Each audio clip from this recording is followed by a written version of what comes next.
en el misterio de la Santísima Trinidad. Presten atención a las imágenes porque muchas veces no, las palabras siempre quedan chicas. Y entonces la reflexión cristiana a lo largo de los siglos ha ido presentando de modos distintos, muy variados, muy ricos, la realidad que nosotros confesamos. Ahí tienen, por ejemplo, un cuadro que responde a un canon siglo XVII, por ahí, muy de uso en América, por ejemplo, que pinta esa realidad de tratar de explicar qué son tres personas en un solo Dios. Vamos a tratar de eso, de ir recorriendo el camino para entender de qué se trata. La Trinidad significa que en un solo Dios verdadero tenemos tres personas. Eso es algo que es inalcanzable con la cabeza, pero vamos a intentar hacer el recorrido que hicieron 21 siglos de cristianismo para entender más o menos, para entender mejor un misterio, ¿no? Típica pregunta que muchas me lo escucharon muchas veces. Cuando uno pregunta qué es un misterio, la primera respuesta rápida es la de decir algo que no se entiende. Y en realidad el misterio es sobre todo algo que es tan profundo, tan rico de contemplar y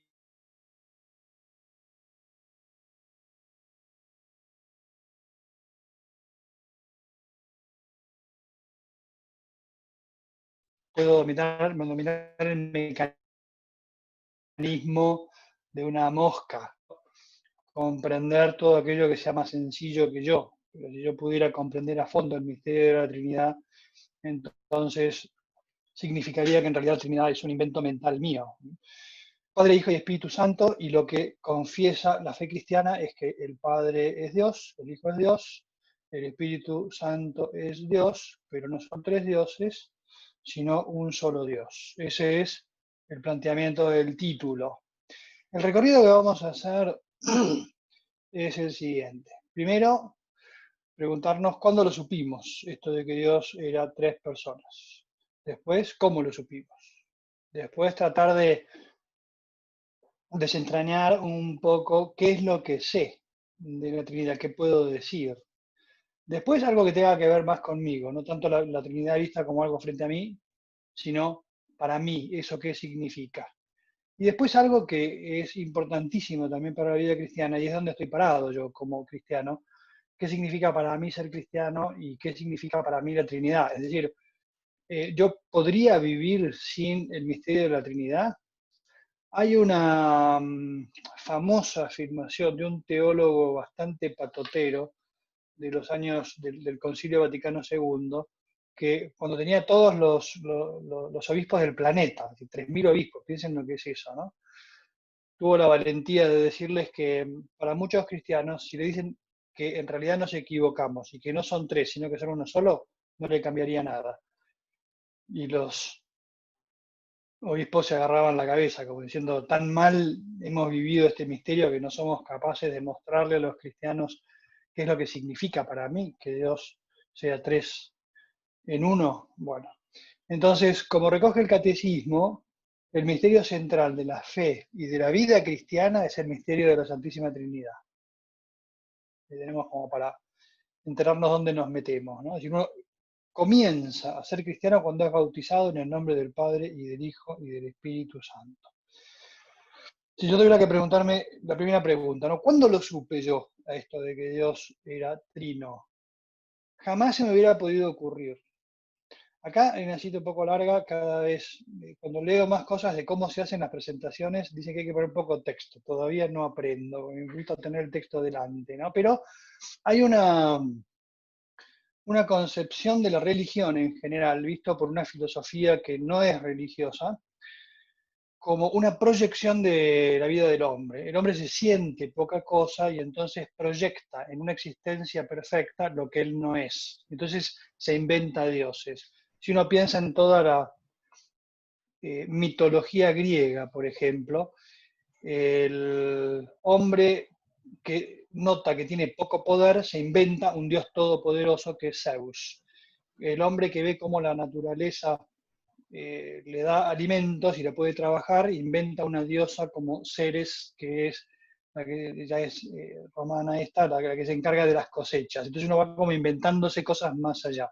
Ahora, si todas las religiones paganas siguen ese patrón, cuando uno se pone a estudiar a fondo la religión cristiana, se da cuenta de que las cosas que se inventó ahí no tienen relación con ninguna otra, por lo cual no pertenecen a lo que algunos autores llaman la teoría evolutiva de las religiones, es decir, que todas las religiones son lo mismo y que se van complicando o complejizando a lo largo del tiempo. Ahora, la revelación judeo-cristiana tiene varios puntos en los cuales se desprende de esa teoría evolutiva de las religiones. Una es muy importante, que lo dije alguna vez, el pueblo judío es el único pueblo del planeta que es monoteísta, tiene un solo Dios. Todos los pueblos de su época, los pueblos de su entorno cultural, todas las grandes culturas que eran mucho más antiguas y mucho más importantes que la judía,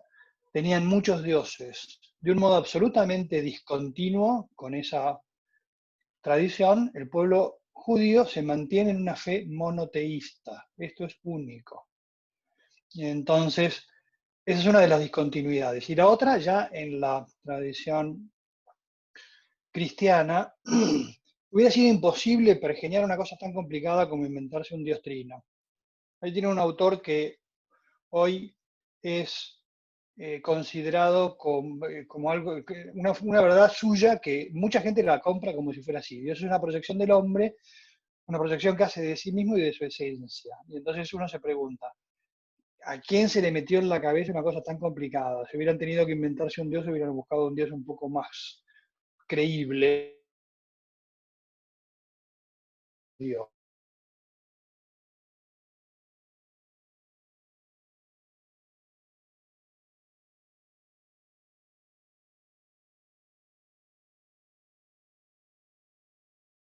No existía ninguna posibilidad de que yo llegara a ese misterio.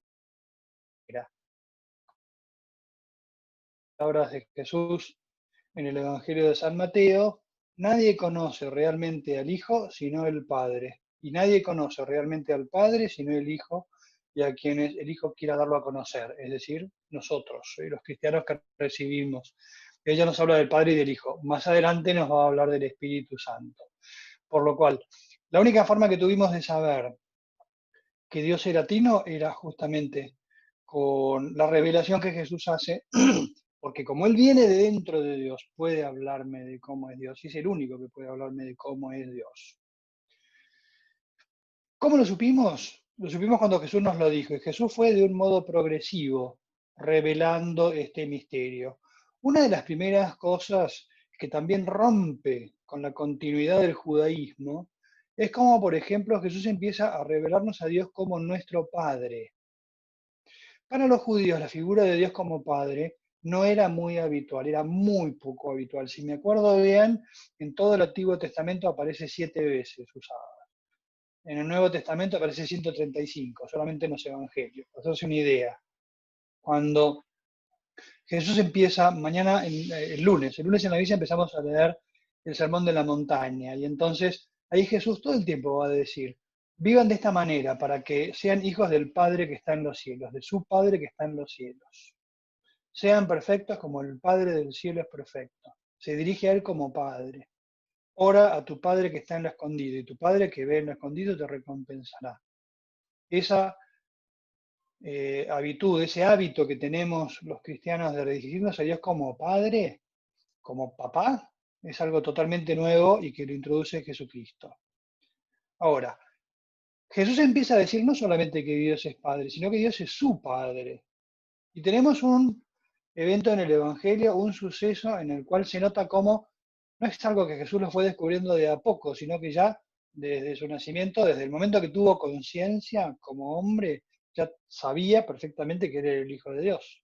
Si se acuerdan, cuando tenía 12 años va al templo de Jerusalén, se pierde en el templo, se esconde, por así decir, para quedarse hablando con los sabios de Israel, y cuando su mamá, enojada al tercer día, enojada, angustiada más que enojada, le dice, ¿cómo nos hiciste esto? Jesús les dice, ¿por qué me buscaban? ¿No saben que tengo que ocuparme de las cosas de mi padre? Claro, esa frase a San José le cayó como una piedra. a María le cayó como una piedra. Dice el Evangelio de San Lucas que ellos no entendieron lo que les dijo, no porque la Virgen no supiera que era el Hijo de Dios, porque ya sabía como nadie que era, era hijo suyo y de Dios. Y San José lo sabía porque la Virgen se lo había dicho. Pero ya desde el principio Jesús nos hace entender que tiene claramente en su corazón la conciencia de que es el Hijo de Dios, hecho hombre. Vemos cómo Jesús se dirige a Dios con algo que sí también es una discontinuidad con la tradición de Israel.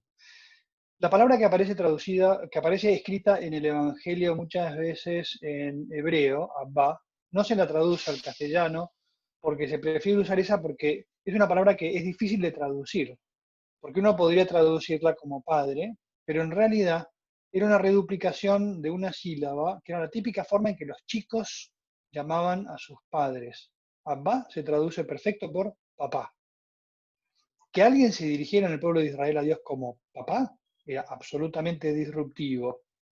Era una forma en la que aquellos que lo escucharon rezar, porque aparece varias veces en el Evangelio cómo Jesús reza a su padre llamándolo papá, para ellos estaba dándoles una imagen muy clara de la relación que él tenía con Dios.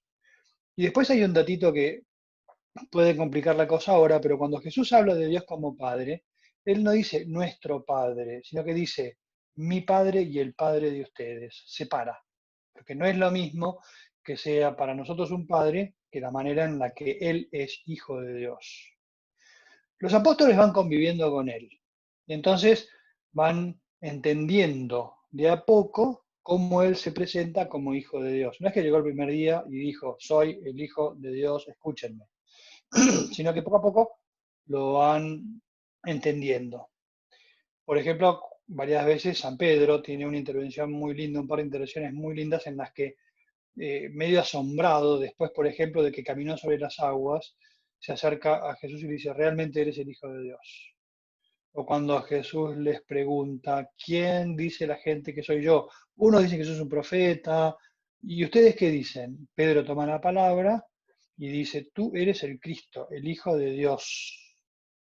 Pedro no entendía muy bien qué significaba eso, pero se iba haciendo cargo de una novedad que Jesús venía revelando de a poco. Entonces Jesús, en el Evangelio de San Juan, sobre todo, se recogen muchas afirmaciones suyas en las que va diciendo que Él es enviado del Padre, Él viene de parte del Padre, Él es el Hijo del Padre, Dios es su Padre, yo soy su Hijo. Son como muchas frases en las cuales de a poquito Él va explicando todo el misterio que está detrás de esa novedad que Él trae. Ahí recogí algunos textos del Evangelio de San Juan, en las que Jesús me habla de eso que sucede dentro de Dios y que yo todavía no sé. Fíjense que no está el Espíritu Santo todavía, porque primero está presentando cómo dentro de Dios hay un Padre y un Hijo. Como el Padre me conoce a mí, yo conozco al Padre. El Padre y yo somos una sola cosa. Capítulo 10 de San Juan. Capítulo 14. Nadie va al Padre sino por mí. Si ustedes me conocen, conocerán también a mi Padre, porque somos dos. Todo el tiempo tienen que estar diciéndoles, vayan asimilando eso. Dentro de Dios somos dos. Conocerán también a mi Padre. Ya desde ahora lo conocen porque lo han visto. Y entonces Felipe le dice, Señor, muéstranos al Padre, y eso nos basta. Y Jesús le dice, Felipe, tanto tiempo con ustedes y no te das cuenta de que todo lo que yo hago, digo, es lo que les está diciendo mi Padre. Son dos dentro. Créanme, yo estoy en el Padre y el Padre está en mí. Son frases sueltas que uno la puede ir a buscar al Evangelio y después tratar de irlo sabiendo, ¿no? Y después Jesús, ya al final de su vida, empieza a desvelar la totalidad del misterio y dice, además del Padre y yo, hay otro. Esto ya lo vimos cuando tuvimos el taller de Pentecostés. Dentro de Dios hay tres alguien. Y este tercero yo lo voy a mandar y el Padre lo va a mandar, el Padre y yo lo vamos a mandar cuando yo me vaya al cielo. Cuando venga el Paráclito que yo les enviaré de parte del Padre, el Espíritu de la verdad que procede del Padre, Él dará testimonio de mí. Entonces ya están los tres presentes en la revelación cristiana. Entonces, a la hora de decir, mirando el Evangelio después, ¿Cuándo supimos que había un Padre y un Hijo y un Espíritu Santo? Algún cristiano, una sola cristiana, fue la primera protagonista de eso y fue la Virgen María. ¿Ubican la imagen que tienen delante? La Anunciación de Fra Angelico.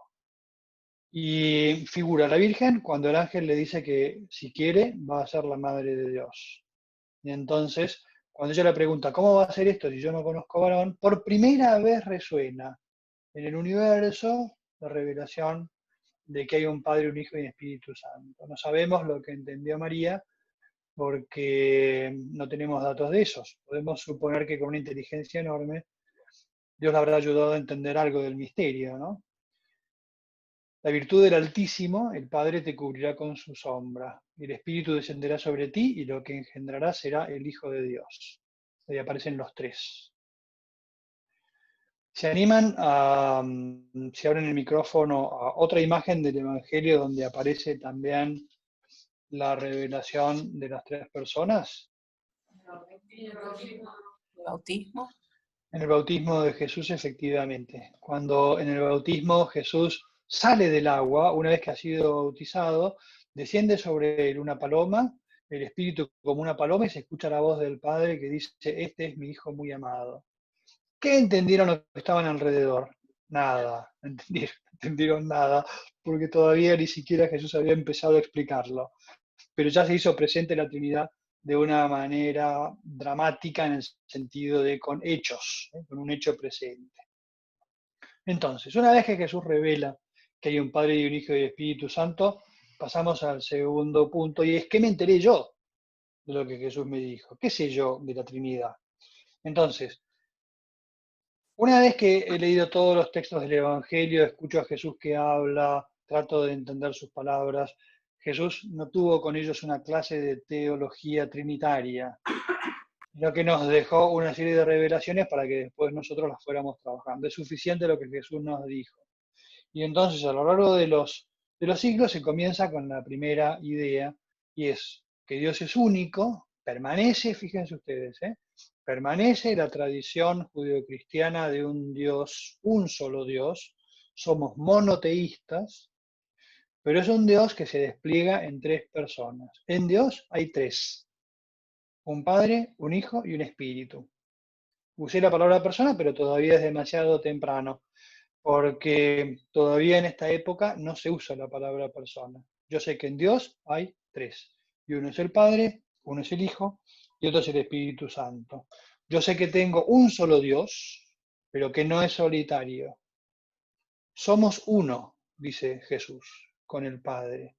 Pero después me dice que el Padre es uno, el Hijo es otro y el Espíritu Santo es otro. Somos uno, pero en realidad son tres.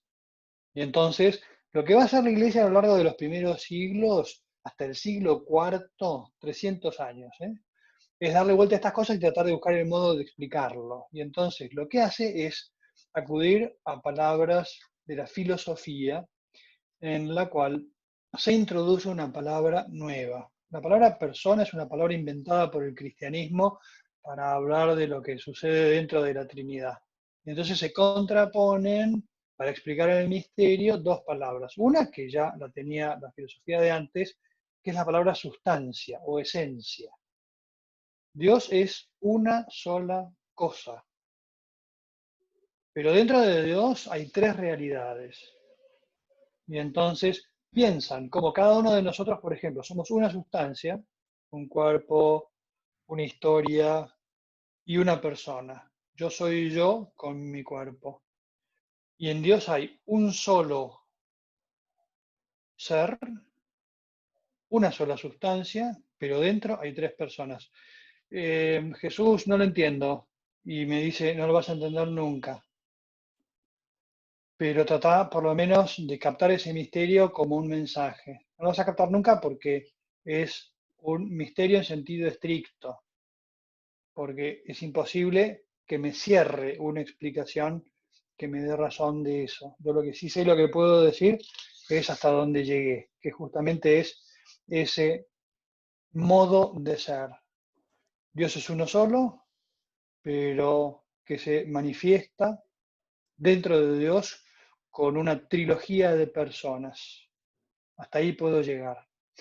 Puedo, hubo un intento muy, muy lindo a lo largo de los primeros siglos de tratar de explicar, ¿no? Entonces decían, bueno, lo que pasa es que Dios algunas veces se muestra como el Padre, a veces se muestra como el Hijo y a veces se muestra como el Espíritu Santo.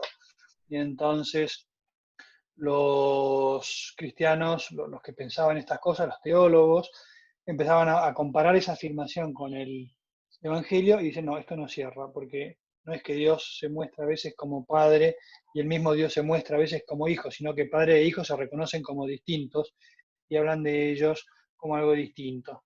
Y entonces eso dio origen a una herejía, que se llama la herejía docetista, que dicen que en realidad es un solo Dios, pero que se muestra de modo distinto. Después hubo muchos intentos, de decir, bueno, en realidad es un solo Dios, pero hay un hombre que fue asumido por la divinidad de manera que parece que es Dios, pero en realidad es un hombre que fue adoptado, adopcionismo, herejía, en el sentido de que está muy linda la explicación, pero no me sirve, porque no me explica lo que verdaderamente es. Y entonces nos quedamos con esa afirmación. ¿Qué es lo que yo sé de Dios? Tercer punto. ¿Qué es lo que yo sé? Vamos a distinguir entre dos dimensiones. ¿Qué sé yo de Dios adentro de Dios? Y después, ¿qué sé yo de Dios cuando se muestra para afuera? Una vez que Jesús me explicó qué es lo que yo sé, que dentro de Dios hay un Padre, hay un Hijo y hay un Espíritu Santo. Y después, por las cosas que me explicó Jesús, tengo una idea de cómo son esas relaciones. Por ejemplo, Jesús utiliza la palabra Padre para hablar de Dios y Él es el Hijo. Entonces, si Jesús utiliza la palabra Padre, yo puedo apoyarme en lo que yo entiendo por la palabra Padre. Mi Padre, que en paz descanse, es aquel que me dio la vida junto con mi madre. Y entonces, para mí, la palabra padre me comunica la relación que hay entre padre e hijo, porque sé lo que es la relación entre un padre y un hijo en la tierra. Y entonces, ¿qué es lo que suelo decir yo? Que un padre engendra o genera a un hijo. Entonces voy a utilizar esa palabra. El hijo es engendrado por el padre. Y después Jesús utiliza una palabra cuando dice que va a enviar el Espíritu Santo, dice, les voy a enviar el Espíritu que procede del Padre. Entonces lo que hace la teología es agarrar esa palabra y decir, el Espíritu Santo procede del Padre y del Hijo. Y entonces va a acuñar palabras para explicarme cómo es Dios por dentro. ¿Qué es lo que yo sé de Dios? Fíjense en ese triángulo que se representa a lo largo de los siglos de modos muy distintos. Esto es moderno, o está hecho con figuras geométricas. Es muy lindo encontrarlo en tallas de piedra, por ejemplo, del siglo VI, del siglo IX, en el que aparece Padre, Hijo y Espíritu Santo con esas palabritas en latín o en griego. Fíjense cómo se conectan. Es una forma representativa de hablar de qué sucede en la Trinidad. Vamos al centro, Dios, uno solo. Vamos para arriba, Dios, el Padre es Dios. Vamos hacia un costado, el Hijo es Dios, el Espíritu Santo es Dios. Pero el Padre no es el Hijo no es el Espíritu Santo y el Espíritu Santo no es el Padre. Puedo decir que dentro de Dios se da esa realidad. Entonces, como les decía, utilizando las mismas imágenes que Jesús me da, yo puedo hablar de qué es lo que se produce dentro de la Trinidad. Por decir produce de alguna manera, ¿no? Porque en la producción de cosas en el mundo es algo que no existe, traerlo a la existencia. En cambio, en Dios desde siempre hay un Hijo que ha sido generado por el Padre y un Espíritu Santo que procede de los dos. También cuando Jesús habla del Espíritu, habla del Espíritu. Acuérdense cuando hablamos de Pentecostés, como el Espíritu Santo, por la raíz de la palabra, me está hablando de ese aire en movimiento que es vida, como la respiración. Y entonces la teología inventa una palabra para explicar cómo procede el Espíritu Santo del Padre y del Hijo. Y entonces lo llama a ese proceso expiración. Es una palabra, otra vez, medio inventada, que juega con nuestro vocabulario. Entonces también podemos armar nuestro esquemita diciendo que el Padre genera al Hijo, ahí a la derecha, y que el Padre y el Hijo, fíjense, convergen los segmentos para hablarme de cómo expiran al Espíritu Santo. Uno podría decir respiran. Eso dentro de Dios. Si yo me fijo lo que Dios ha mostrado para afuera, tengo que decir que como Padre, Hijo y Espíritu Santo son siempre juntos, todo lo que hace el Padre lo hace el Hijo, todo lo que hace el Hijo lo hace el Padre, todo lo que hace el Espíritu Santo lo hacen el Padre y el Hijo. Y sucesivamente, puedo ir jugando con las combinaciones y todo lo que hace cada una de las personas lo hacen los tres. Pero de alguna forma, me gusta una imagen que ponía un autor antiguo. Imagínense ustedes que se ponen todas a hablar, Helen y Beba, por ejemplo, que son dos, y entonces yo tengo la pantalla apagada, pero escucho voces, y entonces puedo distinguir quién es una y quién es la otra. Están hablando las dos y todo me viene por el mismo canal, pero de alguna forma puedo distinguir la voz. Si se ponen a hablar las que están en el living, en Sur, lo mismo, yo puedo ir distinguiendo la voz de cada una de ellas a pesar de que están todas hablando al mismo tiempo. Con la Trinidad, dice este autor, sucede algo parecido. Siempre actúan las tres, pero se puede notar de alguna manera, se dice, se puede atribuir algunas de las acciones a cada una de las tres personas. Entonces, ¿qué hace la Trinidad para afuera de Dios? Primero la creación, después la redención y después la santificación.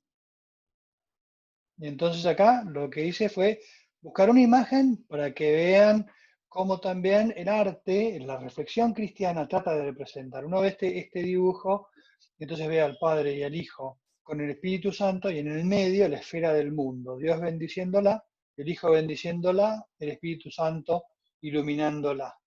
La creación se atribuye al Padre, a pesar de que participan de la creación el Hijo y el Espíritu Santo. Esta representación de la Trinidad pone la atención sobre todo en la acción de la creación. Si tengo que hablar de la redención, se ve más claramente en la figura de Jesús, cómo es de alguna forma el que lleva adelante toda la carga de la redención. Pero están las tres personas involucradas. Fíjense esa imagen. Si se animan, por favor, abran el micrófono y descríbanmela a la imagen. Y parece como que Dios Padre está, ¿se escucha? Sí, perfectamente. Sostiene y ayuda a mantenerse en la cruz al Hijo. Pero hay como una persona y también de está rojo que no se sabe quién es, ¿no? Dios Padre es el cuerpo de... Pero mira, está aquí el libro. No distingue quién está vestido de rojo y quién de negro, o qué es. Ah, es una capa. Parece como a mí. Sí. Todo eso tiene simbología que a veces yo por mi ignorancia en temas de arte puedo no conocer.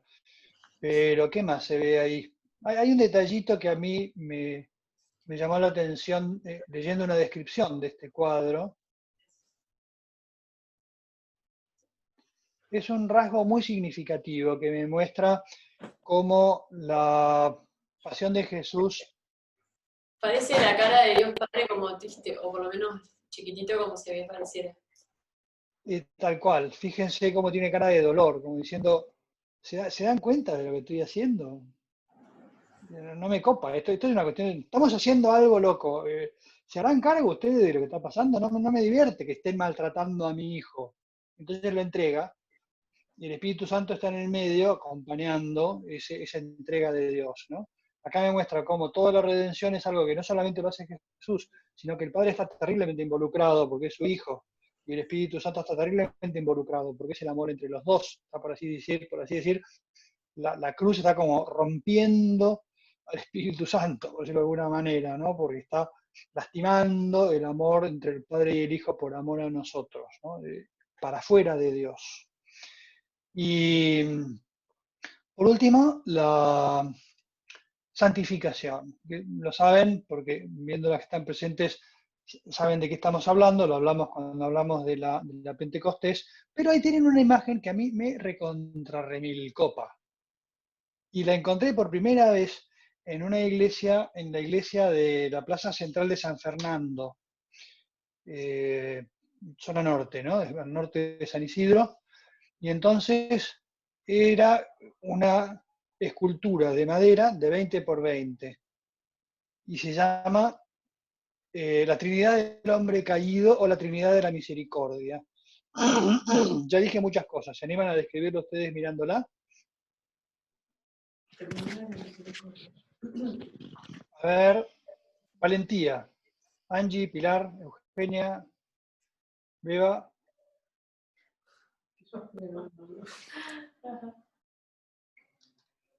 Se ve como va el Espíritu Santo acá con mamá veíamos un poco a la paloma y al mismo tiempo el fuego.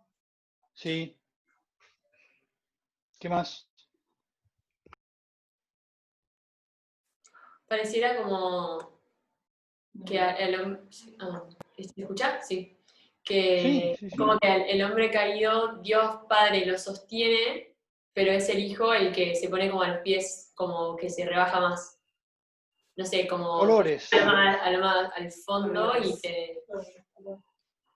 Fíjense los colores. El hombre, dice la descripción, el hombre de color negro, necrótico, ahí para las médicas que suelen manejar ese vocabulario mejor que los legos. El hombre muerto, desfallecido, es abrazado por el Padre que lo recibe en su pecho. Mientras Jesús le besa los pies o se los limpia. Y mientras el Espíritu Santo trata de acercarse a darle vida. Me encantó. Decía quedan 3 minutos y se corta, volvemos, ¿no? Pero decía ahora tengo una duda, porque decía que eso había sido hecho por un artista local, pone el nombre, pero después googleando la imagen, parece que la imagen original, o si se copiaron, no lo sé, es de una monja suiza, muy linda. Creo que es una, ¿qué se puede decir de la Trinidad? Muchas cosas, pero esta es una forma muy linda de decir todo lo que Dios hace por el hombre, ¿eh? Entonces, creo que las representaciones contemporáneas es una de las que más me gusta. Entonces, ¿qué es lo que hace Dios para afuera? Eso, es la santificación, es el tratar de resucitar al hombre caído, sanarlo en su podredumbre, en su abandono, en su deseo de darle vida. Eso es lo que está tratando de hacer Dios. Entonces, ¿qué es lo que yo sé de Dios? ¿Cómo puedo explicar yo eso de que Dios es tres y es uno? Como dije antes, no tenemos forma de explicarlo de un modo definitivo, pero va a haber santos teólogos que lo van a intentar explicar. Me quedan un par de minutos. Vamos a leer este parrafito. Esto es un intento de San Agustín de explicar qué es la Trinidad. Y entonces él dice, ¿se puede decir que una cosa sea una y tres al mismo tiempo? No, o son tres o es una. Pero hay algo en lo que cuando yo lo nombro me refiero a una sola cosa, pero involucre otras tres, otras dos. Dice, vamos a ver, dice, ¿se puede pensar en lo humano algo en que se nombre una sola cosa y en realidad se refiere a tres? Entonces dice, yo no podría pensar sin memoria y sin quererlo. Pensamiento, voluntad e inteligencia van siempre juntas, pero son distintas. De la misma manera, el Padre, el Hijo y el Espíritu Santo son tres distintos, que puedo nombrar separados, pero siempre actúan juntos siendo distintos. Y entonces yo le digo, Agustín, sos un capo, porque me acabas de dar una analogía que no me explica, pero que me ayuda a entender un poquito mejor cómo eso de que sean tres en uno solo me puede servir. Una explicación que me pareció muy divertida de una señora, mamá de una chica que venía por el centro hace unos años, estaba en su casa cuando llegaron testigos de Jehová para hacer su apostolado, tocaron el timbre y entonces los dejó pasar, porque a ella le gustaba discutir y cosas de estas. Y entonces empezaron ellos diciéndole que lo de la Trinidad era un invento y no sé qué. Y entonces ella se quedó pensando y dijo, miren, yo en esta casa soy esposa, mamá y soy hija, por lo cual déjenme en paz. Si yo puedo hacer tres cosas al mismo tiempo, seguramente Dios es mucho más complicado que yo y puede hacerlo mucho mejor que yo. Son formas, ¿eh? Pero por lo menos me sirven para acercarme al misterio y tratar de explicar algo dentro de lo que puedo explicar. Vamos a cortar ahora porque ya es el tiempo. y volvemos en 5 minutos. A ver, acá hay una... Sí, padre, el chat perfecto. debe decir, el chat es que efectivamente quedan 3 minutos. Listo. 5 minutos y volvemos. Sí. Intentar comprender que si para algunas realidades humanas ese 3-1 es más o menos comprensible, no es ridículo aplicarlo a un misterio tan profundo como el de Dios. Esto apunta a Todavía no se lo lo ve, no sé si Cuenta con eso. puede poner su cámara o... Estaba mudo también, ahí estoy. Ahí está, ahora sí. Ahora sí. Entonces decía que no explica demasiado, pero habla de algo que para nosotros los cristianos es muy importante, la razonabilidad de la fe. Si yo puedo encontrar alguna realidad en la vida del hombre pensable que me permite nombrar algo que en realidad incluye otras 3 cosas, de alguna forma puedo decir, si yo puedo nombrar pensamiento e incluyo memoria y voluntad, o puedo recuerdo y mezclo inteligencia y voluntad, o querer algo y mezclo memoria e inteligencia, entonces eso me permite hablar de la razonabilidad de la Trinidad. Es un misterio, no lo puedo explicar, pero por lo menos no es ridículo. Eso es lo que la revelación cristiana trata de expresar. Entonces, nos toca ahora pasar algo más, y es, ¿qué me dice el hecho de que Dios sea 3 y no uno solo? Acá es interesante pensar que para el pueblo judío, por ejemplo, pensar en Dios único, solo, me está hablando de un ser que de alguna manera está poco necesitado de los demás. Es muy interesante la reflexión griega, que ellos llegaron filosóficamente a un Dios único, y dice, es un Dios tan perfecto que no necesita de nadie. Y entonces puede crear el mundo, pero en realidad no le interesamos. No tiene una relación con nosotros. Cuando de repente yo digo que mi Dios no es una unidad solitaria, sino que es un conjunto de personas que siendo una se aman eternamente, me está hablando de que el origen del hombre está puesto, el hombre, varón y mujer está puesto en un grupo de personas de amor, ¿eh? De alguna forma lo puedo decir así. ¿Qué puedo decir yo como reflexión posterior? Que Dios es comunión. Una frase que le gustaba mucho a Juan Pablo II, Dios es familia. Dios es perfecta unidad de lo distinto. Fíjense ustedes lo importante que es para la sociedad de hoy tan dividida, el saber que estamos llamados como imagen de Dios, siendo distintos, a ser muy unidos. Dios es comunidad. Son reflexiones que me pueden enriquecer el modo de entender a Dios, por un lado, porque lo puedo reflejar en cosas humanas y al mismo tiempo en pensar en la vocación humana como algo que refleja aquello que Dios es. Y cuando San Juan me dice, Dios es amor, y yo soy reflejo de ese amor, imagen de ese amor, entonces me entiendo a mí mismo mejor, y al mismo tiempo, si logro descubrir ese amor en la tierra, por ejemplo, me puede servir como una comprensión de qué significa que Dios es amor. ¿Qué me dice a mí? Que hombre y mujer son imagen de Dios, que el matrimonio es imagen de Dios, que la comunidad es imagen de Dios, que la sociedad es imagen de Dios, y el hombre está hecho para vivir en la sociedad, en la comunidad, en el matrimonio, varón y mujer. Son reflexiones posteriores que me llevan de alguna forma a mostrarme cómo la dinámica de la vida humana está girando constantemente alrededor de esa palabra, amor. Fíjense ustedes en la cultura de hoy cómo está muy metida esa concepción de la vida como conflicto, como luchas de intereses. Y entonces yo tengo que responderle que mi vocación es la de no fomentar las luchas y los desintereses y los conflictos, porque lo natural mío es la vocación al amor, no a la lucha. ¿Qué me está diciendo? ¿Qué es lo que puedo yo entender de todo esto? Que el amor de Dios se compromete con el hombre y yo estoy llamado a comprometerme en el amor por los hombres. Quiere decir que para mí la Trinidad no es un misterio superfluo, sino que me habla de una manera muy importante de cuál es mi destino, cuál es mi vocación, cuál es el sentido de mi vida. Quinto punto. ¿Dónde estoy parado yo, hombre, mujer de estos tiempos? Entonces, cuando hablamos del Espíritu Santo de Pentecostés, hablamos de cómo la fuerza de Dios se hace presente en la vida de cada uno con aquella imagen del viento y del fuego. Cada uno de nosotros es tocado por esa fuerza de Dios. Y entonces, si tengo que ir de vuelta al Evangelio, me voy a fijar en un par de palabras, en un par de frases de Jesús. Las leo rápido, sobre todo para rescatar una de ellas. Cuando Jesús promete el Espíritu Santo, dice, aquel día comprenderán que yo estoy en mi Padre y que ustedes están en mí y yo en ustedes. La otra, el que come mi carne y bebe mi sangre permanece en mí y yo en él. Yo vivo por el Padre. De la misma manera, el que me come vivirá por mí. Agarrate, Catalina, que vamos a galopar, como se decía cuando yo era chico. ¿Cómo hago yo para entender esa frase? Es un lío, porque yo soy yo y yo soy yo y yo me experimento como yo. Y yo a Jesús no lo siento.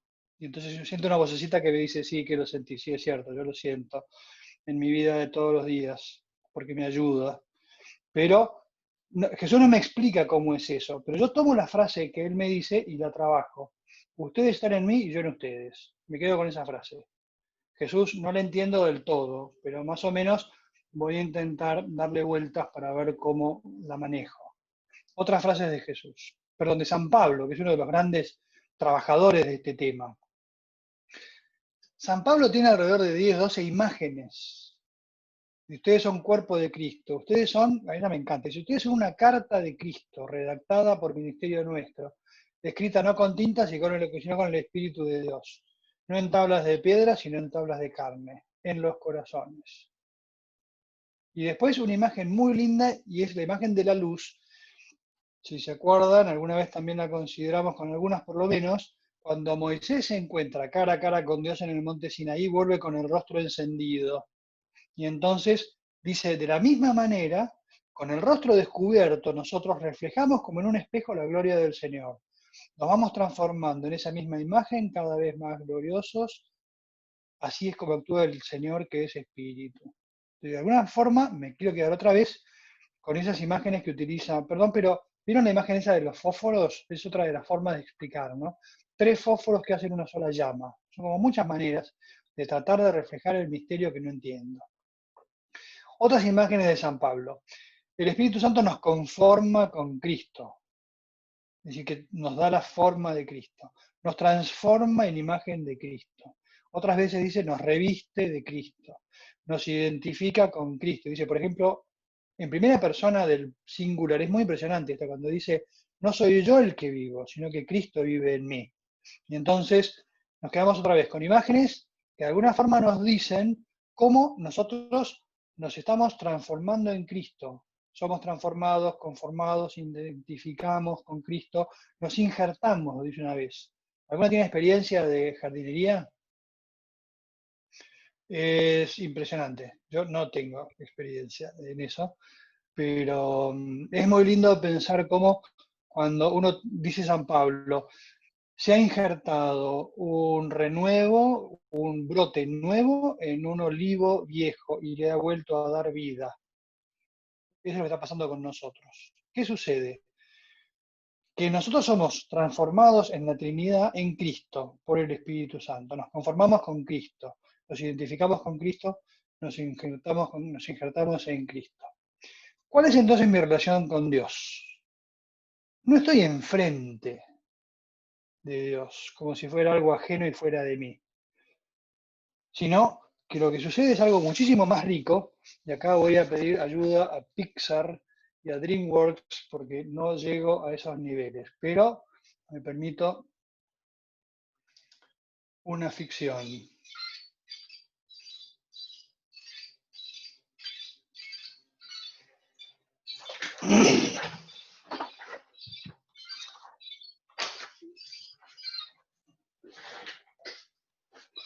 Perdón, se me vuelve a escapar ahí. Esto me traicionó porque no tendría que haberlo repetido.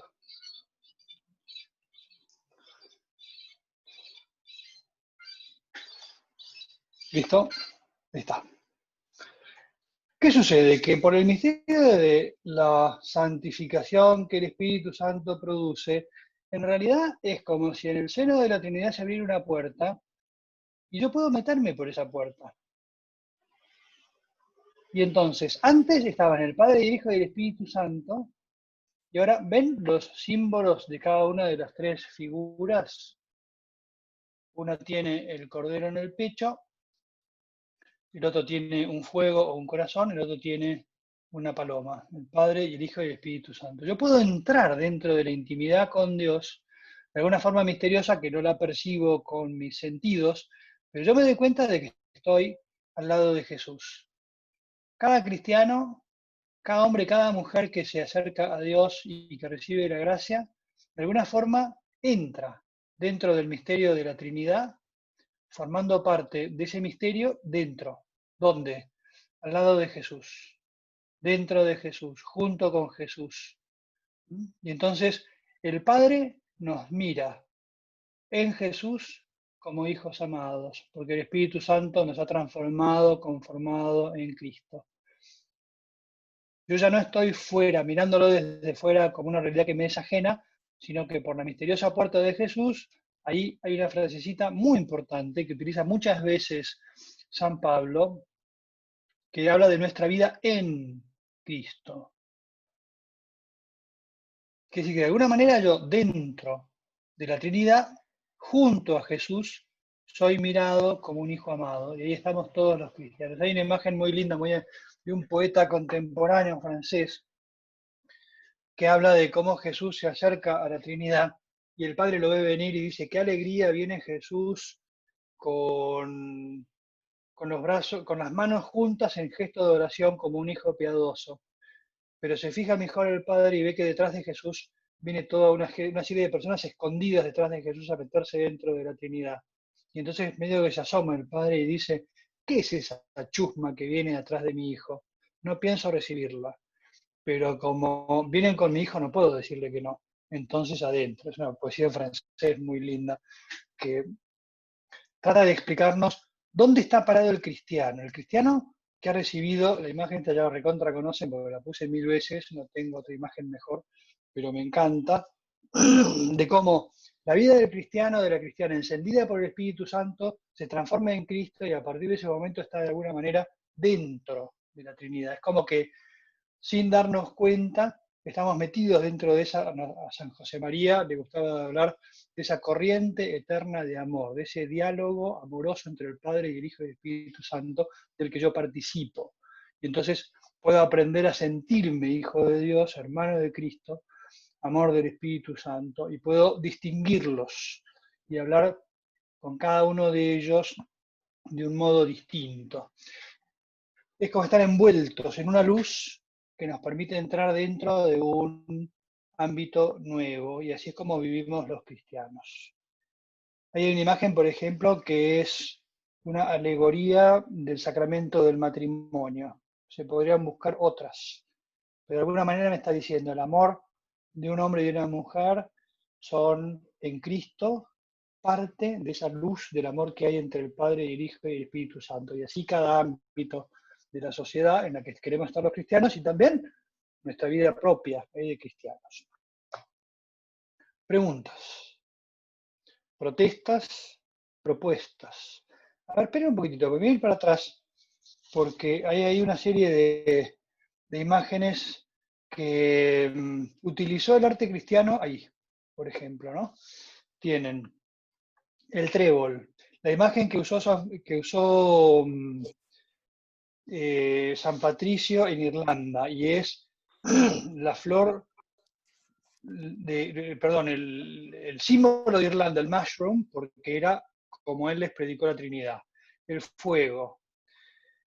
Dibujos de la mitología celta que fueron utilizados por los cristianos para hablar de la Trinidad. De cómo, fíjense en esta, por ejemplo, ¿no? Cómo es un continuo repetirse de una única línea que contiene 3 lados. Son formas artísticas de hablar de un misterio que no era fácil y que sigue sin ser fácil de explicar. Y ahora yo me callo y les cedo el micrófono.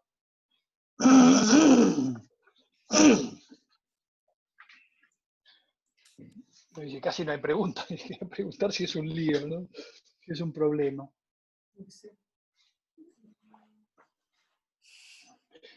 Una cosa que decía San José María, por ejemplo, es que a medida que uno va profundizando en la vida cristiana, va aprendiendo a distinguir entre las personas, del Padre y del Hijo y del Espíritu Santo. Me decía una mujer, muy buena mujer, que se convirtió ahora tiene 80 y varios, hace 4 o 5 años, y entonces, como venía de una tradición cristiana, ella decía, en realidad tengo un amor enorme por Jesucristo, y no entiendo muy bien lo de la Trinidad. Entonces le fui mandando imágenes de estas. Y estaba agradecidísima, porque ya me ayudó a meter a los tres juntos, porque yo antes el Padre, no sé, para ella el Padre le parecía malo, para empezar. El Espíritu Santo no lo agarraba por ningún lado. Entonces fue como acercándose, y a fuerza de dejarse acompañar por la reflexión de otros, la ayudó a decir, ese que les mandé, por ejemplo, de el Padre teniendo la cruz con el Espíritu Santo, le voló la cabeza. Y dijo, ahora entiendo.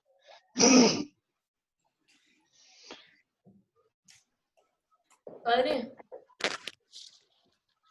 una pregunta. Bueno, usted nombró varias veces distintas partes del Evangelio en donde hace referencia a que nosotros estamos en Cristo y Él nosotros en Él y Él en nosotros. Sí. ¿Podría explicar o desarrollar, ampliar un poco más en la parte de la misa que decimos por Cristo, con Él y en Él? Es más fácil pensar por Cristo porque lo hacemos por amor a Él, por ejemplo, todo. Con Sí. Cristo porque nos acompaña, nos ayuda, está presente en nosotros por el Espíritu Santo, lo recibimos en la comunión, pim pum pam. Sí, Y en Cristo no, o sea, no me lo puedo, no sé. Es O que sea, esa lo es puedes una de las traducir más. cosas, esa es una de las cosas que más aparece. Y mientras te voy explicando algo, voy a ver si encuentro un cuadro A ver, una cosa que les recomiendo es, ustedes son jóvenes, yo tengo 58 años y encima llevo 24 años de cura, por lo cual tengo mucho estudio encima, y muchas veces me he metido en el Evangelio simplemente a leerlo y a buscar cosas. Entonces tengo, por ejemplo, me busqué todas las veces que San Juan en el Evangelio habla del Padre. Tengo una lista de todas las veces, la fui como estudiando, entre comillas. Eso no es una cosa para el cura que se rayó, eso también es para ustedes, para buscar cosas que puedan llegar a veces a ayudar a entender mejor.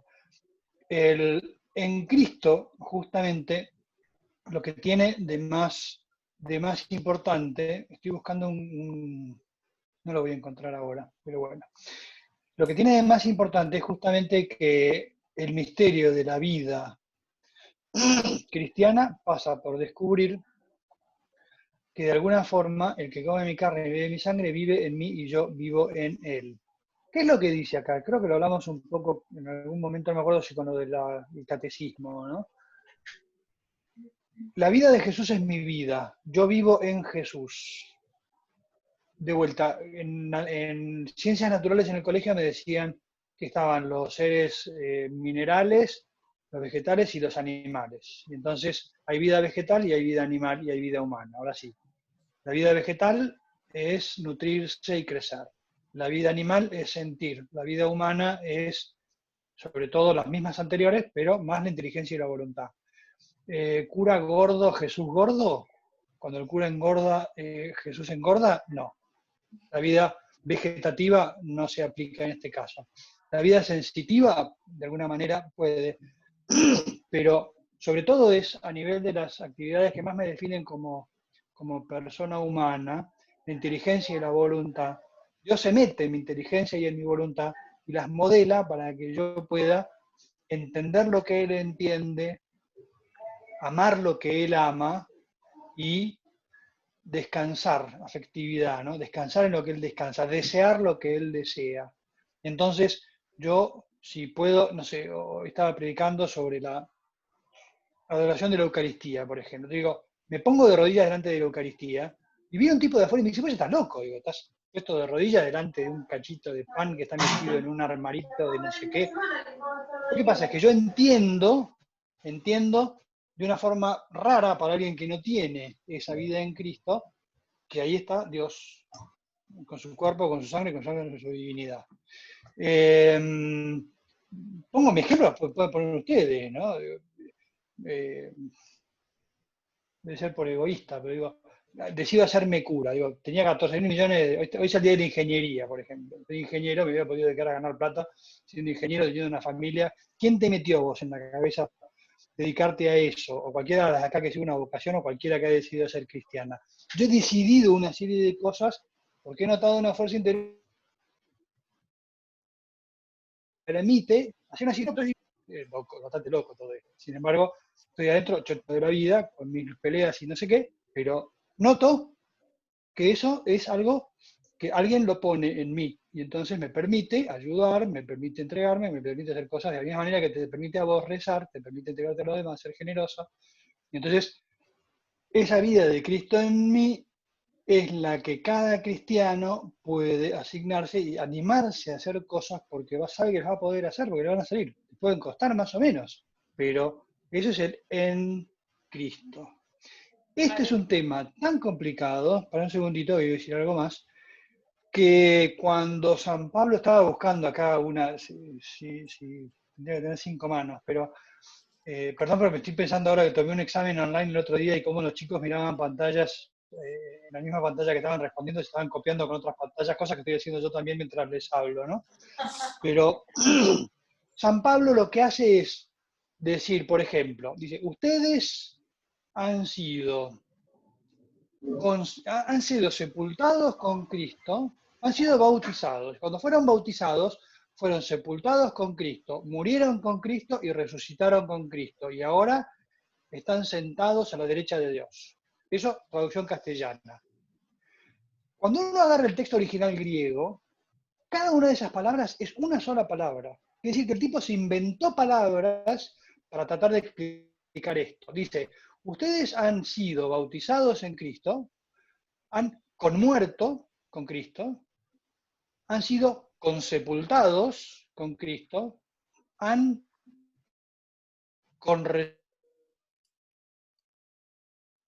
resucitado con Cristo y ahora sientan con Cristo al lado del Padre. ¿Por qué está inventando palabras nuevas? Porque está hablando de algo nuevo. Lo que está diciendo es que de alguna forma misteriosa, cada vez que yo recibo un sacramento, participo del misterio pascual de Cristo. Muero con Él, resucito con Él y empiezo a vivir una vida nueva con Él. Palabra nueva para realidad nueva. ¿Ok? Después, si no lo hago hoy, les voy a mandar, por lo menos para que vean una tablita también. Laburo esto que uno lo puede hacer, porque a veces, bueno, pregunta yo también me la hago. Digo, ¿cómo corno hago yo para explicarle a la gente mi vida en Cristo? Me voy a buscar los textos y veo qué es lo que dice. ¿Qué es lo malo? Que cuando esas palabras se traducen, pierden el contenido original. Porque es lo mismo decir, hemos sido sepultados con Cristo y hemos muerto con Él para resucitar con Él. Ese vivir con, morir con, resucitar con, ser sepultados con, no lo decía con 2 palabras. Y encima, por ejemplo, cuando dice vivimos, el Simbetekos dice, vivimos con Cristo, la traducción castellana dice, vivimos conjuntamente con Cristo. No se entiende nada como conjuntamente con Cristo. ¿Qué es lo que dice San Pablo? Convivimos. No en el sentido de convivir, por ejemplo, las de sur, sino que es un vivir profundamente entrelazados, es un vivir juntos. Palabras insuficientes para un misterio. ¿Ok? Gracias, Padre. ¿Dónde se produce esto? En los sacramentos. Son los sacramentos los que incorporan, por eso se dice, el sacramento del bautismo incorpora al cristiano a la vida de Dios. En Cristo. Yo entro a la Trinidad por la puerta que es Cristo. Yo soy. Fíjense ustedes, la frase tan linda de San José María. Él definía al cristiano como es Cristo que pasa. Cada cristiano, cada uno de ustedes es Cristo que pasa. ¿Por qué? Porque vos te mueves por la calle y no te das cuenta, pero llevas en tu corazón, en tu pensamiento, en tu querer, en tu cuerpo. Ahí no me gusta hablar de que Dios está en el alma, porque Dios está en todos lados. Tu cuerpo, la semana que viene, por ejemplo, va a venir el miércoles, creo que es, el Evangelio de aquel que dice, Jesús dice, ustedes son la luz del mundo, brille la vida de ustedes de tal manera que viendo sus buenas obras den gloria al Padre que está en el cielo. Jesús dice, yo les voy a dar el Espíritu Santo para que la vida de ustedes brille de alguna manera. Entonces yo voy por la vida sabiendo que estoy en Cristo. Consecuencias, no voy a usar mi boca para decir barbaridades, porque le voy a forzar a Jesús a decir barbaridades. No voy a mirar cosas inconvenientes porque no quiero llevarlo a Jesús a donde Él no quiere estar. Voy a tratar de acercarme a decir palabras animantes a la gente de buena onda porque es lo que quería Jesús en mi lugar. Voy a tratar de moderar mis pensamientos para no estar sacándole el cuero a toda la gente que se me cruza, porque no me gustaría que Jesús tuviera que pasearse por mis sentimientos. Y al revés, le digo, Jesús, por favor, paseate por mis sentimientos y cepillámelos un poco para que yo pueda parecerme un poquito más a vos. Entonces, el Espíritu Santo me va modelando según Cristo, y en Cristo el Padre me mira y me dice, sos un cura gordo insoportable, pero como sos hijo mío por Cristo, te amo profundamente, sos mi hijo amado. Y entonces, digo, vamos todavía. Y eso lo tenés que hacer vos también. Es el mismo camino que tiene que recorrer cada uno de nosotros. Saberme hijo amado. Eso es otra cosa también que tiene que ver con esto. No solamente soy hijo de Dios, porque Jesús, hijo de Dios, es siempre el hijo amado. Imagen del bautismo. Este es mi hijo amado en quien yo me complazco. Quiere decir que Dios te mira y dice, esta es mi hija amada en la que yo cada vez que la veo se me cae la baba. Nada, no podés decir eso. Seguro que Dios no lo dice. Sí, lo dice, por más que vos no te lo creas. El asunto es que yo sea capaz de asimilarlo y de creérmelo. Eso en los círculos, hay una pregunta muy linda que dice, escrita por San José María, que dice, ¿he considerado frecuentemente mi filiación divina cada día? Y esto es importante entender la frase, porque me dice, no dice que tenés que llegar a ser, dice, no, que lo consideres, porque lo sos. Bueno, pero estoy en pecado, soy un desastre, me alejé de la iglesia, maté a mi mamá. La barbaridad más grande que yo puedo hacer, Dios me mira y me dice, seguí siendo un hijo mío, y yo por vos voy a dar otra vez la vida todas las veces que haga falta. Eso es muy fuerte cuando San Pablo dice, Jesús se entregó a la muerte y murió por mí. Y uno al lado suyo, San Juan, hubiera podido decirle, ¿qué por vos? Digo, por todos. Sí, pero por mí. Si hubiera sido yo la única persona para redimir, lo hubiera hecho por mí. Convicción profunda de alguien que tiene una revelación muy particular. Si alguna vez te sentís mirada por Dios con una mirada dura, ese no es Dios. Por lo menos no es el Dios del Evangelio. Sí que te va a llamar la atención y te va a decir, che, cortala, vení, que tenemos otro plan para vos, tenemos otras posibilidades para hacerlo. El otro día me impresionó en clase en la universidad, salió el tema de la libertad. Y entonces una de las chicas, una de las alumnas de medicina, decía que no le copaba mucho eso de la libertad, porque en realidad, si yo tenía que hacer las cosas bien, entonces no era libre. ¿Alguno de ustedes me hizo alguna pregunta parecida alguna vez? Si yo resulta que para ser feliz tengo que elegir el bien, entonces no es que puedo elegir cualquier cosa. Yo digo, depende de qué quieras elegir. Si vos querés elegir afanarle al tipo que está al lado para tener una vida más cómoda con la plata de otros, si querés ser un corrupto en la política para ganarte la plata de otros, por supuesto que sos libre, pero aparte te estás haciendo bolsa a vos mismo. ¿Por qué no pensar en la libertad en las infinitas posibilidades de hacer cosas lindas por los demás? Hacer cosas lindas. Y entonces, es otra lectura, ¿no? de lo que es el sentido de la vida. Entonces, en Cristo yo me puedo animar a hacer muchas cosas, ¿no? Bueno, por ahí van los tiros, ¿no?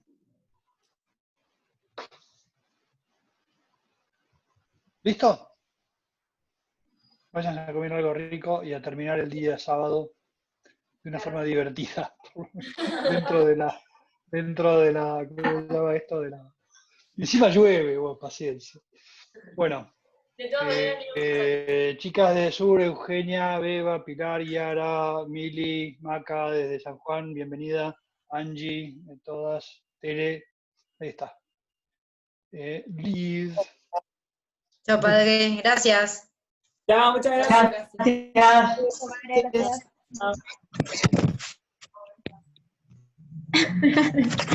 Se me está delicadito.